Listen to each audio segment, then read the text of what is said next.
قبلك والمقيمين الصلاة والموتون الزكاة والمؤمنون بالله واليوم الآخر أولئك سنؤتيهم أجرا عظيما।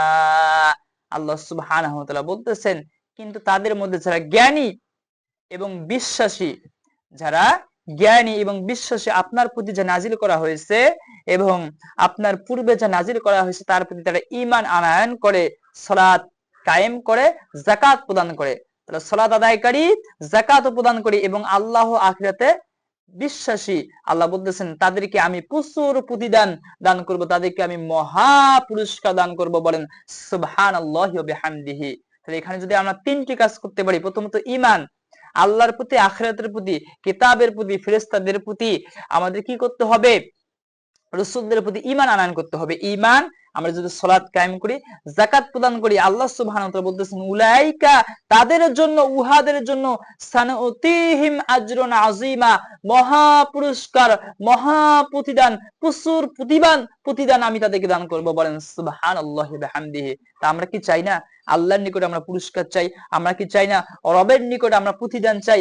আমরা কি চাই না রব আমাদেরকে প্রতিদান দান করবে, রবের নিকট আমরা মর্যাদা পাবো, আমাদেরকে মহা পুরস্কার দান করবে? তিনটি আমল করতে হবে, প্রথমত ঈমান, সালাত, যাকাত। তাহলে আমাদেরকে যাকাত আদায় করতেই হবে যদি আল্লাহর নিকট প্রতিদান চাই, যদি আল্লাহর নিকট মর্যাদা চাই, যদি আল্লাহর নিকট মহা পুরস্কার আমরা চাই। রব্বুল আলামিন এরপরে আবার যাকাতের কথা বলতেছেন 5 নম্বর সূরা 12 নম্বর আয়াতের মধ্যে আল্লাহ সুবহানাহু ওয়া তাআলা বলতেছেন ওয়ালাকাদ আখাযাল্লাহু মিসাক বানি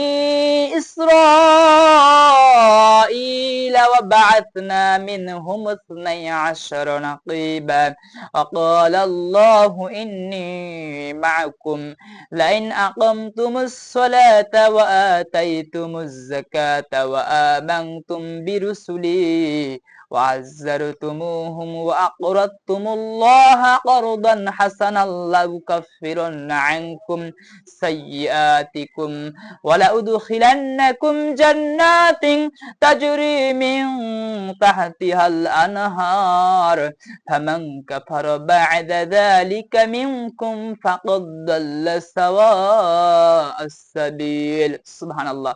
আল্লাহ সুবহানাহু ওয়া তাআলা যারা ঈমান আনয়ন করবে, সালাত কায়েম করবে, যাকাত প্রদান করবে এবং আল্লাহকে উত্তম কর্জে হাসানা দেবে, আল্লাহ সুবহানাহু ওয়া তাআলা তাদেরকে ক্ষমা করবেন এবং তাদেরকে এমন জান্নাতে প্রবেশ করাবেন যার পাদদেশে, যার তলদেশে নদী প্রবাহিত। বলেন সুবহানাল্লাহি ওয়া বিহামদিহি। তা আল্লাহ সুবহানাহু ওয়া তাআলা বনী ইসরাঈলদের কথা বলতেছেন যে আল্লাহ সুবহানাহু ওয়া তাআলা বলতেছেন যে আমি তোমাদের সঙ্গে আছি, ইন্নী মাআকুম, আমি তোমাদের সঙ্গে আছি যদি তোমরা সালাত কায়েম করো, যাকাত প্রদান করো এবং আমার রাসূলদের প্রতি ঈমান আনয়ন করো এবং তাদেরকে সাহায্য করো, আল্লাহকে উত্তম ঋণ দাও। এই চারটি কাজ যদি করো আল্লাহ সুবহানাহু ওয়া তাআলা তোমাদেরকে ক্ষমা করে দিবেন। সুবহানাল্লাহ। লাউকাফিরুনা আনকুম সাইয়্যাতিকুম, তোমাদেরকে ক্ষমা করে দিবেন। ওয়া লাউদখিলান্নাকুম জান্নাতিন তাজরি মিন তাহতিল আনহার, এমন জান্নাত দিবেন, এমন জান্নাতে প্রবেশ করাবেন যার পাদদেশে, যার তলদেশে নদী প্রবাহিত। বলেন সুবহানাল্লাহি ওয়া বিহামদিহি। কিন্তু এরপর ফামান কাফারা বা'দা যালিকা মিনকুম ফাকাদ দাল্লা সাওয়া'আস সাবিল, এরপর যে কুফরি করবে সে সোজা পথ থেকে দূরে সরে যাবে। নাউজুবিল্লাহ। আমরা যদি চারটি কাজ করতে পারি আল্লাহ পাক আমাদের জীবনের সমস্ত গুনাহগুলো মাফ করে দিবেন এবং রব্বুল আলামিন আমাদেরকে জান্নাত দান করবেন।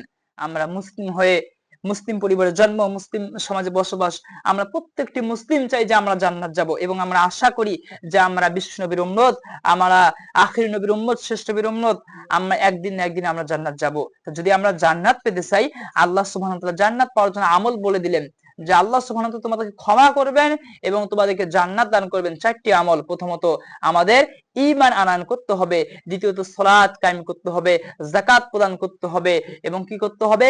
কর্জে হাসানা, আল্লাহকে উত্তম ঋণ দিতে হবে। এই চারটি আমল যদি আমরা করতে পারি আল্লাহ পাক আমাদের জীবনের গুনাহকে ক্ষমা করে দিবেন এবং রব্বুল আলামিন আমাদেরকে জান্নাতে প্রবেশ করাবেন যার পাদদেশে, যার তলদেশে নদী প্রবাহিত। বলেন সুবহানাল্লাহি ওয়া বিহামদিহি। তাহলে আমরা কি চাই না? আমরা কি জান্নাত চাই না? আমরা কি ক্ষমা চাই না? যদি রব্বুল আলামিন আমাদেরকে ক্ষমা করে দেন, আমাদেরকে জান্নাত দেন, তাহলে এর থেকে বড় পাওয়া আমাদের কি আছে? আমরা সবাই জান্নাত চাই, আমরা কেউ জাহান্নামে যেতে চাই না। তো যদি আমরা জান্নাত পেতে চাই, ঈমান আনয়ন করতে হবে, সালাত কায়েম করতে হবে, যাকাত আমাদেরকে কি করতে হবে? প্রদান করতে হবে, এবং কর্জে হাসানা, আল্লাহকে উত্তম ঋণ দিতে হবে।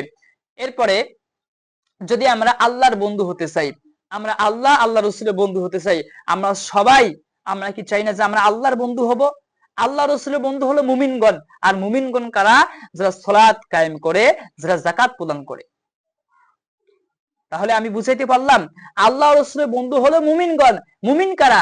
যারা সালাত কায়েম করে, যাকাত প্রদান করে। আল্লাহ সুবহানাহু ওয়া তাআলা 5 নম্বর সূরা 55 নম্বর আয়াতের মধ্যে আল্লাহ সুবহানাহু ওয়া তাআলা বলতেছেন, ইন্নামা ওয়ালিয়্যুকুমুল্লাহু ওয়া রাসূলুহু ওয়াল্লাযীনা আমানুল্লাযীনা ইউকিমুনাস সালাতা ওয়া ইউতুনাজ যাকাতা ওয়া হুম রাকিউন। আল্লাহ সুবহানাহু ওয়া তাআলা বলতেছেন, তোমাদের বন্ধু আল্লাহ ও তার রাসূল এবং মুমিনগণ। তোমাদের বন্ধু আল্লাহ ও রসুল এবং মুমিনগণ। মুমিনগণ কারা? আল্লাহ নিজেই বলতেছেন, যারা সালাত প্রতিষ্ঠা করে, যাকাত প্রদান করে, অহুম রাকিউন, যারা বিনম্র হয়, যারা বিনয়ী হয়, এরাই হলো মুমিন। আর যারা মুমিন তারা আল্লাহ ও রসুলের বন্ধু। বলেন সুবহানাল্লাহি ওয়া বিহামদিহি। তাহলে আমরা কি আল্লাহর বন্ধু হতে চাই না? আমরা কি আল্লাহ রসুলের বন্ধু হতে চাই না? যদি আমরা আল্লাহর বন্ধু হতে চাই, যদি আমরা রসুলের বন্ধু হতে চাই, তাহলে আমাদেরকে মুমিন হতে হবে। আর মুমিন হওয়ার জন্য শর্ত হলো সালাত কায়েম করতে হবে, যাকাত প্রদান করতে হবে, বিনম্র হতে হবে। যদি আমরা সালাত কায়েম করি, যাকাত প্রদান করি, আমরা যদি বিনম্র বিনয়ী হই, তাহলে আমরা মুমিন হতে পারবো। আল্লাহ সুবহানাহু ওয়া তাআলা আমাদেরকে যাকাত প্রদান করার তৌফিক দান করেন, আল্লাহুম্মা আমিন। আমরা এরপরে আমরা প্রথম সিরিজ, এরপরে আমরা দ্বিতীয় সিরিজে আলোচনা করব যাকাত নিয়ে ইনশাআল্লাহ। আপনারা দ্বিতীয় শ্রবণ করেন। আল্লাহ সুবহানাহু ওয়া তাআলা, আমরা যাকাতের কথা বলতেছি, এক নজরে যাকাতের সমস্ত আয়াতগুলো আমরা বলবো ইনশাআল্লাহ, যদি আল্লাহ সুবহানাহু ওয়া তাআলা আমাদেরকে তৌফিক দেয়। আজকে আমাদের দ্বিতীয় সিরিজ। আমরা বলেছিলাম যাকাতের গুরুত্ব। সমাজে অনেক মুসলিম বসবাস করেও সালাত কায়েম করে, কিন্তু তারা যাকাত প্রদান করে না। অনেকে জানেই না যাকাত যে ফরজ। অনেকে যখন বলা হবে সম্পদের যাকাত দিয়েছেন, তখন তারা জানেই না যে যাকাত আবার ফরজ কি, এটা তারা জানেই না। আল্লাহ সুবহানাহু ওয়া তাআলা যাকাতকে কি করে দিয়েছেন? ফরজ করে দিয়েছেন। সালাত যেমন ফরজ, ঠিক অনুরূপ ভাবে যাকাত ফরজ। এবং যারা যাকাত দেবে না, কিয়ামতের দিন স্বর্ণরূপ জমা করে রাখবে, এই সম্পদগুলো কি করা হবে? আগুনে গরম করে জাহান্নামের আগুনে কপালে, পাশে, পিঠের মধ্যে সেকা দেওয়া হবে। এবং যারা যাকাত দেবে না, এই সম্পদগুলো কি করা হবে? এই সম্পদগুলো গলার মধ্যে পেঁচিয়ে দেওয়া হবে এবং তাকে দংশন করবে আর বলবে, আমি তোমার মাল, আমি তোমার সম্পদ। যে সম্পদের পেছনে পরে আল্লাহকে ভুলে যায়, যে সম্পদের পেছনে রবের হুকুমকে ভুলে যায়, এই সম্পদগুলো যদি কিয়ামতের দিন তার গলার মধ্যে পেঁচিয়ে দেওয়া হয়, তাকে দংশন করবে আর বলবে, আমি তোমার মাল, আমি তোমার সম্পদ। নাউজুবিল্লাহ। তাই মানুষের চেয়ে নিকৃষ্ট আর কারা হতে পারে? যে সম্পদের পেছনে আল্লাহকে ভুলে যায়, সম্পদগুলো এভাবে তাকে দংশন করবে। শুধু কি এখানেই শেষ? আল্লাহ সুবহানাহু ওয়া তাআলা হুমাযার মধ্যে বলছেন, আল্লাযী জামাআ মালান ওয়া আদ্দাদা, সম্পদ জমা করে আর বারবার গণনা করে, ইয়াহসাবু আন্না মালাহু আখলাদা, আর সে ভাবে এই সম্পদগুলো তাকে অমর করে রাখবে। কাল্লা, কখনো নয়। লাইম বাসান্না ফিল হুতমা, সে নিক্ষিপ্ত হবে হুতমায়। ওমা আদরাকা মাল হুতমা, হে নবী আপনি কি জানেন হুতমা কি? নারুল্লাহিল মুকাদা, যেটা আল্লাহ পূজিত অগ্নিশন, আল্লাহর পূজিত আগুন। আল্লাহ সুবহানাহু ওয়া তাআলা যে আগুনকে তার নিজের আগুনের কথা বলছেন, এই আগুন হবে এমন আগুন, আল্লাতী তাত্তালিউ আলাল আফইদা, যা হৃদয় পর্যন্ত গ্রাস করবে। তাই আমরা বলতেছি, অবশ্যই আমাদেরকে যাকাত প্রদান করতে হবে। সালাত যেমন ফরজ, ঠিক অনুরূপ ভাবে যাকাত ফরজ। আমরা আজকে যাকাতের দ্বিতীয় সিরিজ আলোচনা করব ইনশাআল্লাহ। তা আল্লাহ সুবহানাহু ওয়া তাআলা, যদি আমরা আল্লাহ রাসূলের বন্ধু হতে চাই, তাহলে আমাদেরকে যাকাত প্রদান করতে হবে। সূরা মাইদা 5 নম্বর সূরা 55 নম্বর আয়াতের মধ্যে আল্লাহ সুবহানাহু ওয়া তাআলা বলেন, ইন্নামা ওয়ালিয়্যুকুমুল্লাহু ওয়া রাসূলুহু ওয়াল্লাযীনা আমানুল্লাযীনা ইউকিমুনাস সালাতা ওয়া ইউতুনাজ যাকাতা ওয়া হুম রাকিউন। তোমাদের বন্ধু আল্লাহ ও রাসূল এবং মুমিনগণ, যারা সালাত কায়েম করে এবং যাকাত প্রদান করে এবং তারা বিনয়ী বিনম্র হয়। সুবহানাল্লাহ। তাহলে আল্লাহ তাআলা বললেন, তোমাদের বন্ধু হলো আল্লাহ, রাসূল এবং মুমিনগণ। আল্লাহ, রাসূল এবং মুমিনগণ হলেন আমাদের বন্ধু। আল্লাহ, রাসূল, মুমিনগণ। এখন মুমিনগণ কারা? যারা সালাত কায়েম করে, যাকাত প্রদান করে। তাহলে যদি আমরা মুমিন হই, আল্লাহ রাসূলের বন্ধু হতে পারবো। আর মুমিন হওয়ার জন্য শর্ত হলো সালাত কায়েম করতে হবে, যাকাত প্রদান করতে হবে, বিনম্র হতে হবে। তাহলে আমরা মুমিন হতে পারবো।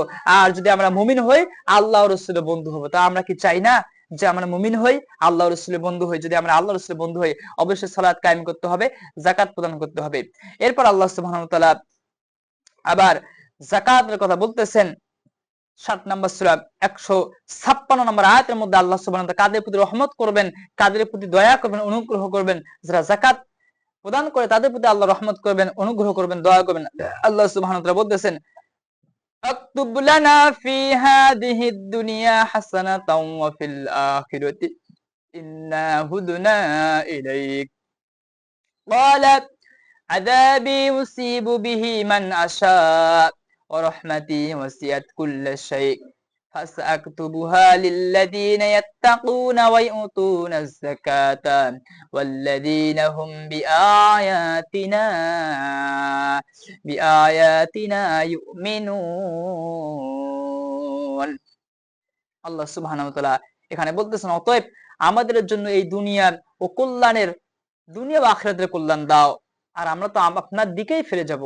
আল্লাহ সুবহানাহু ওয়া তাআলা যখন তারা এইভাবে বললেন যে আমাদের জন্য দুনিয়া আখিরাতের কল্যাণ দাও, আল্লাহ কাদেরকে কল্যাণ দেবেন? রব্বুল আলামিন আল্লাহ সুবহানাহু ওয়া তাআলা বলতেছেন, যাকে ইচ্ছা আমি শাস্তি দেই, আর যাকে ইচ্ছা আমি তার প্রতি দয়া করি, করুণা করি।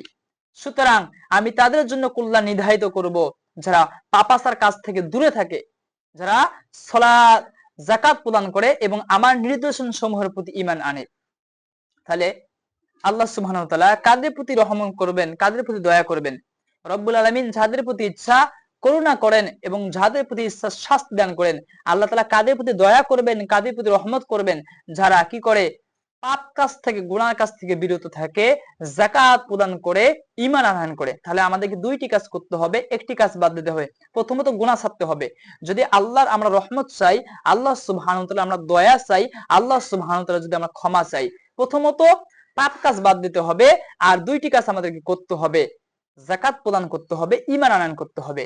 যদি আমরা যাকাত প্রদান করি, এখানে আল্লাহ সুবহানাহু ওয়া তাআলা কিন্তু সালাতের কথা বলেন নাই, এখানে রব্বুল আলামিন শুধু যাকাতের কথা বলছেন, ঈমানের কথা বলছেন। তাহলে আমরা যদি ঈমান আনয়ন করি, যাকাত প্রদান করি, এই দুইটি কাজ যদি করি, আর একটি কাজ যদি আমরা বাদ দেই, পাপাচার গুনার কাজগুলো যদি আমরা বাদ দেই, তাহলে আল্লাহ সুবহানাহু ওয়া তাআলা আমাদের প্রতি দয়া করবেন। আল্লাহ তাআলা নিজেই বলতেছেন, তিনি যার প্রতি ইচ্ছা রহমত করেন আর যার প্রতি ইচ্ছা শাস্তি দান করেন। রহমত করুণা তাদের প্রতি করবেন যারা পাপ কাজ থেকে দূরে থাকে, যারা যাকাত প্রদান করে এবং যারা ঈমান আনয়ন করে। এরপরে আল্লাহ সুবহানাহু ওয়া তাআলা আবার মুশরিকরা যদি তওবা করে, সালাত কায়েম করে, যাকাত প্রদান করে, তাহলে আল্লাহ সুবহানাহু ওয়া তাআলা বলতেছেন মুশরিকদেরকে ছেড়ে দাও। 9 নম্বর সূরা 5 নম্বর আয়াতের মধ্যে, সূরা তওবার মধ্যে আল্লাহ সুবহানাহু ওয়া তাআলা বলতেছেন, فإذا انسلخ الأشهر الحرم فاقتلوا المشركين حيث وجدتموهم وخذوهم واحصروهم واقعدوا لهم كل مرصد فإن تابوا وأقاموا الصلاة وآتوا الزكاة فخلوا سبيلهم إن الله غفور رحيم। رب العالمين বলতেছেন, নিষিদ্ধ মাসগুলো যখন অতিবাহিত হয়ে যাবে, তখন মুশরিকদেরকে যেখানে পাও সেখানে হত্যা করো, যুদ্ধ করো, তাদেরকে হত্যা করো, তাদেরকে ধরে ফেলো, অবরোধ করে রাখো এবং প্রত্যেকটি ঘাঁটিতে ওঁত পেতে বসে থাকো। আল্লাহ সুবহানাহু ওয়া তাআলা বলতেছেন, নিষিদ্ধ মাসগুলো যখন অতিবাহিত হয়ে যাবে, তখন মুশরিকদের সঙ্গে যুদ্ধ করো, ওদেরকে হত্যা করো, ওদেরকে বন্দী করো, যেখানে পাও সেখানে কি করো? ওদেরকে বন্দী করো, হত্যা করো এবং প্রত্যেকটি ঘাঁটিতে তাদের জন্য ওঁত পেতে বসে থাকো। আর যদি ফাইন তাবু আকামুস সালাতা ওয়া আতুজ যাকাতা, তওবা করে, সালাত কায়েম করে, যাকাত প্রদান করে, তাহলে তাদেরকে ছেড়ে দাও। নিশ্চয় আল্লাহ কি ক্ষমাশীল, আল্লাহ পরম দয়ালু, করুণাময়, ক্ষমাশীল। আল্লাহ সুবহানাহু ওয়া তাআলা মুশরিকদের ব্যাপারে বলতেছেন, যদি তারা তওবা করে, সালাত কায়েম করে, যাকাত প্রদান করে, তাহলে তাদেরকে ছেড়ে দাও। এরপরের আয়াত, এই 9 নম্বর সূরা 11 নম্বর আয়াতের মধ্যে আল্লাহ সুবহানাহু ওয়া তাআলা বলতেছেন, যদি তারা তওবা করে, সালাত কায়েম করে, যাকাত প্রদান করে, তাহলে তারা তোমাদের দ্বীনী ভাই। অর্থাৎ মুশরিক থেকে মুসলিম হওয়ার জন্য শর্ত আল্লাহ সুবহানাহু ওয়া তাআলা বলতেছেন। ঈমান আনয়ন করা ছাড়া তো কেউ মুসলিম হতে পারে না। ঈমান থাকতেই হবে, তার সঙ্গে তওবা করতে হবে। ঈমান, তওবা, সালাত কায়েম, যাকাত প্রদান। তাহলে ঈমান, সালাত কায়েম করতে হবে, যাকাত প্রদান করতে হবে। এই তিনটি আমল যারা করবে, তারা কি হবে? তারা আমাদের দ্বীনী ভাই, মুসলিমদের দ্বীনী ভাই হবে। আর সুতরাং যারা সালাত কায়েম করে না, যাকাত প্রদান করে না, এরা মুমিন হতে পারে না, এরা মুসলিমদের ভাই হতে পারে না। আল্লাহ সুবহানাহু, এই কথা আমি বলতেছি না, রব্বুল আলামিন বলতেছেন 9 নম্বর সূরা তওবা 11 নম্বর আয়াতের মধ্যে আল্লাহ সুবহানাহু ওয়া তাআলা বলতেছেন, ফাইন তাবু ওয়া আকামুস সালাতা ওয়া আতাউজ যাকাতা ফাইখওয়ানুকুম ফিদ্দিন ওয়া নুফাসসিলুল আয়াতি লিকাওমিন ইয়ালামুন। রব্বুল আলামিন বলতেছেন, যদি তারা তওবা করে, সালাত কায়েম করে, যাকাত প্রদান করে, তাহলে তারা তোমাদের দিনী ভাই। সুবহানাল্লাহ। আল্লাহ সুবহানাহু ওয়া তাআলা মুশরিকদের ব্যাপারে আমাদের জন্য বলতেছেন, মুশরিকরা যদি তওবা করে, সালাত কায়েম করে, যাকাত প্রদান করে, তাহলে তারা তোমাদের দিনী ভাই। শুধু মুখে মুসলিম বলে দাবি করলেই হবে না, মুসলিম সমাজে মুসলিম পরিবারে বসবাস করলেই হবে না, শুধু বললেই হবে না যে আমি মুসলমান। যদি মুসলিম সমাজে, মুসলিম ঘরে জন্মগ্রহণ করে, মুসলিম সমাজে বসবাস করে, যদি তারা সালাত আদায় না করে, যাকাত প্রদান না করে, কখনোই সে আমাদের দিনী ভাই হতে পারে না। সে স্পষ্ট সে কাফের হবে, সে স্পষ্ট সে কুফরি করবে, কুফরি করতে করতে সে কি হয়ে যাবে, কাফের হয়ে যাবে। এই ব্যাপারে যেমন রাসূলের স্পষ্ট হাদিস, বান্দা মুসলিম, মুশরিক এবং শিরক কুফরের মধ্যে পার্থক্যই হলো সালাত। যে সালাত ছেড়ে দিল সে কুফরি করলো, অর্থাৎ সে কাফের হয়ে গেল। এজন্য সাহাবায়ে কেরাম সালাত পরিত্যাগ ব্যতীত কি মনে করতেন না, কাফের মনে করতেন না।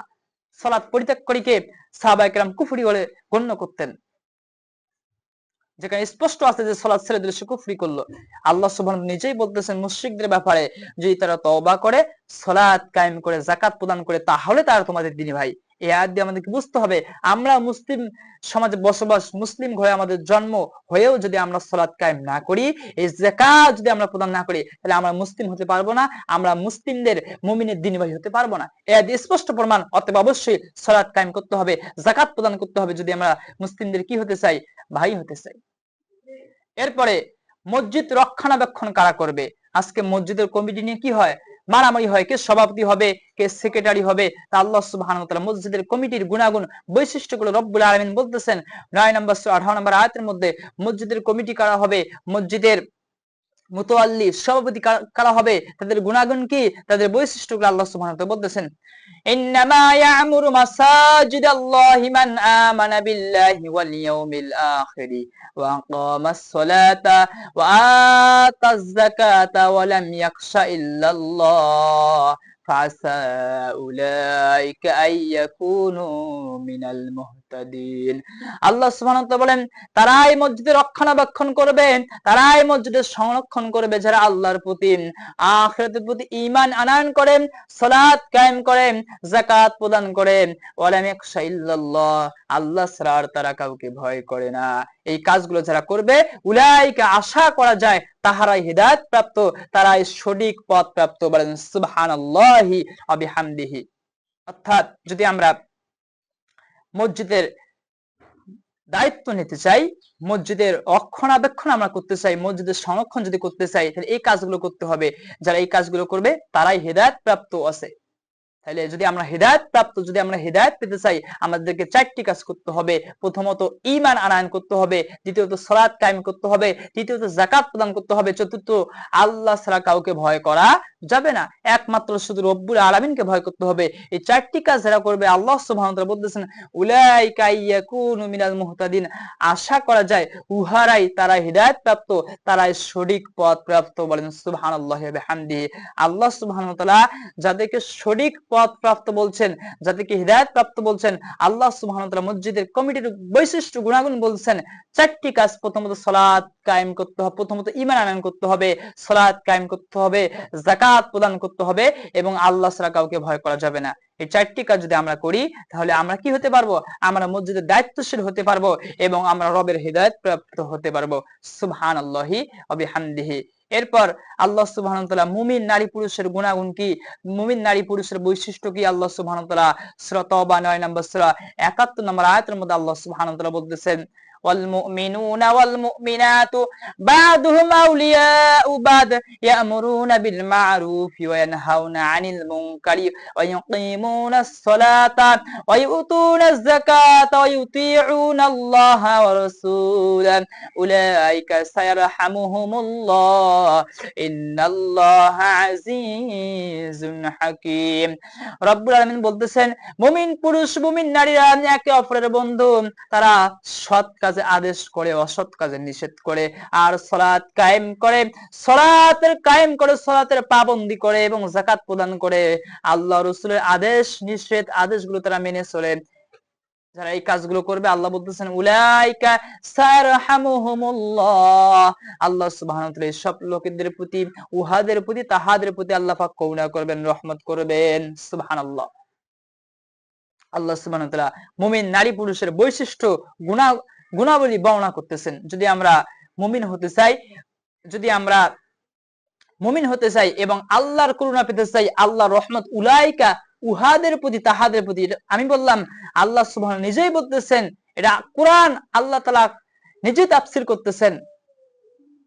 উলাইকা মানে তাহাদের, উহাদের প্রতি আল্লাহ সুবহানাহু রহম করবেন, দয়া করবেন। তাফসীর মানে হইতেছে ব্যাখ্যা। আল্লাহ সুবহানাহু ব্যাখ্যা দিতেছেন, মুমিন নারী পুরুষ একে অপরের বন্ধু। তারা কি করে? সালাত কায়েম করে, যাকাত প্রদান করে। তারা কি করে? সৎ কাজের আদেশ করে, অসৎ কাজে নিষেধ করে, সালাত কায়েম করে, যাকাত প্রদান করে, আল্লাহ ও রাসূলের আনুগত্য করে। যারা এই কাজগুলো করবে, উলাইকা সারহামুহুমুল্লাহ, অচিরেই আল্লাহ পাক তাদের প্রতি রহম করবেন। বলেন সুবহানাল্লাহি ওয়া বিহামদিহি। এই আয়াত দিয়ে আমরা কি বুঝলাম? যদি আমরা আল্লাহর করুণা, আল্লাহর রহমত যদি আমরা পেতে চাই, আমরা যদি মুমিন হতে চাই, সৎ কাজের আদেশ করতে হবে, অসৎ কাজের নিষেধ করতে হবে, সালাত কায়েম করতে হবে, যাকাত প্রদান করতে হবে এবং আল্লাহ রাসূলের আনুগত্য করতে হবে। তা সুতরাং যাকাত দেওয়া ব্যতীত আল্লাহর রহম, আল্লাহর করুণা পাওয়া সম্ভব নয় এবং মুমিন হওয়া কি সম্ভব নয়। অবশ্যই আমাদের কি করতে হবে? যাকাত প্রদান করতে হবে। এরপর আল্লাহ সুবহানাহু ওয়া তাআলা, এরপর যাকাত শব্দ আছে দুইটি আয়াত। আমরা বলছিলাম যাকাত শব্দ কোরআন কারীমের মধ্যে আছে 32 বার, তবে 30টি আয়াতে সরাসরি যাকাতের কথা বলছেন, আর দুইটি আয়াত যাকাত শব্দ আছে কিন্তু এখানে ওই যাকাত অর্থে ব্যবহৃত হয়নি। এই দুইটি আয়াত আমরা আপনাদের সঙ্গে বলতেছি। 18 নম্বর সূরা 81 নম্বর আয়াতের মধ্যে আল্লাহ সুবহানাহু ওয়া তাআলা বলতেছেন, ফাআরদনা আইয়ুবদি লাহুমা রাব্বুহুমা খায়রাম মিনহু যাকাতিন ওয়া আকরাবু রহমা। এখানে যাকাত শব্দ যদিও আছে, এখানে যাকাত অন্য অর্থে ব্যবহৃত হয়েছে। আল্লাহ তাআলা এখানে বলতেছেন, অতবার আমি চাইলাম যে তার রব যেন তাদেরকে তার পরিবর্তে এমন এক সন্তান দান করেন যে হবে পবিত্রতায় উৎকৃষ্ট। এখানে যাকাত শব্দ অন্য অর্থে ব্যবহৃত হয়েছে। এরপর আল্লাহ সুবহানাহু ওয়া তাআলা আবার 19 নম্বর সূরা 13 নম্বর আয়াতের মধ্যে যেখানে আছে ওয়া হানানাম মিন লাদুন্না ওয়া যাকা ওয়া কানা তাকিয়া, এবং আমার নিকট থেকে হৃদয়ের কোমলতা ও পবিত্রতা আমি তাকে দান করলাম। যদিও এখানে যাকাত শব্দ আছে, তো এই দুইটি আয়াত যে আমরা বললাম, এই দুইটি আয়াত ব্যতীত বাকি 30টি আয়াতের মধ্যে যাকাতের কথা আল্লাহ সুবহানাহু ওয়া তাআলা সরাসরি বলছেন। তা আমরা যাকাত এক নজরে বলতেছি। এরপর আল্লাহ সুবহানাহু ওয়া তাআলা যাকাতের কথা বলতেছেন, ঈসা আলাইহিস সালামের কথা 19 নম্বর সূরা 31 নম্বর আয়াত। যাকাত যে শুধু আমাদের উপর ফরজ, বিষয়টা এরকম নয়। আমাদের পূর্বে যারা ছিল তাদের উপর আল্লাহ সুবহানাহু ওয়া তাআলা যাকাতকে ফরজ করে দিয়েছিলেন। ঈসা আলাইহিস সালাম বলতেছেন, আল্লাহ সুবহানাহু ওয়া তাআলা 19 নম্বর সূরা 31 নম্বর আয়াতের মধ্যে বলতেছেন, ওয়াজআলানি মুবারাকান আইনামা কুনতু ওয়াওসানি বিস-সালাতি ওয়াজ-যাকাতি মা দুমতু হাইয়া।